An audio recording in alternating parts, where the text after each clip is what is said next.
ආයිබෝවන් සුබ දවසක් හැමෝටම. ඔන්න වෙනද වගේම අදත් මම ඔයාලට වීඩියෝ එකක් අරන් ආවා. මගේ YouTube channel එකට subscribe කරලා ඔයාලා මට සහයෝගය වෙනද වගේම ලබා දෙයි කියලා මං හිතනවා. ඉතින් මම අද ඔයාලට කියන්න යන්නේ අප්‍රේල් මාසේ බඩු මල්ලට අමතරව ඔයාලට තවත් දෙයක් ලැබෙන්න යන්නේ. ඉතින් ඒක ලැබෙන්න යන්නේ නම් අලුත් අයට. එතකොට පරණ අයට මොකද වෙන්නේ? පරණ අයට මොකවත්ම වෙන්නේ නැහැ. පරණ අයටයි අලුත් අයටයි දෙගොල්ලන්ටම තවත් සහනයක් ලැබෙයි කියලා අපි විශ්වාස කරනවා. ඒ කියන්නේ දෙවැනි අදියරේ සුසුකම්ලත් අස්වැසුම ප්‍රතිලාභීන්ට අප්‍රේල් මාසයේදී මුදල් ලැබෙයි කියන එක තමයි. ඉතින් ඒක හරියටම කියන්න බෑ.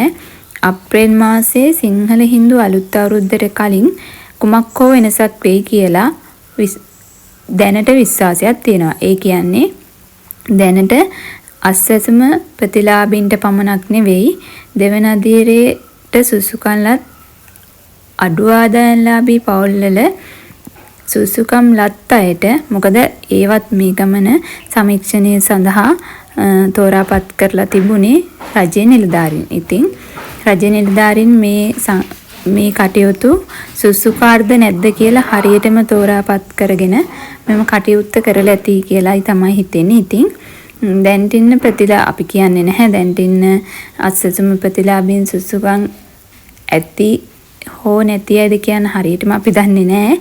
ඉතින් කාට වුණත් මේ ප්‍රතිලාභය ලැබෙනවා නම් හොඳයි. මොකද දුප්පත් පොසත් කියලා ભેදයක් නැහැ. ඉතින් කාට වුණත් ලැබෙන්න ඕනි. ඉතින් ඊට අමතරව දුප්පත් අයට තමයි ඉතින් ලැබෙන්න නම් ඕනි. ඉතින් දෙවන අදියරේ සුසුකම්ලත් අඩු ආදායම්ලාභී පවුල් සඳහා බොහෝ දුරට අප්‍රේල් මාසයේ එම මුදල ලැබෙයි කියලා විශ්වාස කරනවා. ඉතින් ඒ ගැන ඔයාලට මම තව වීඩියෝ එකකින් හරියටම දැනගත්තාම ඔයාලා දැනුවත් කරන්නම්. දැනට ඉන්න අස්වැසුම හිමි ප්‍රතිලාභීන්ගේ මුදල් අප්‍රේල් මුල වෙද්දී ලැබෙයි. ඒ වගේම බඩු මල්ලත් ලැබෙයි. ඉතින් මේ අලුතින් තෝරාපත් කරගන්නා ප්‍රතිලාභීන් හට බඩු මල්ල ලැබෙයි බොහෝ දුරට එයාලටත්. ඒක හරියටම කියන්න දන්නේ නැහැ. ඒ වැඩ කටයුතු අවසන් වුවහම ප්‍රාදේශීය ලේකම් කාර්යාලය හරහා ඔයාලගේ නාම ලේඛන ඉදිරිපත් කරයි.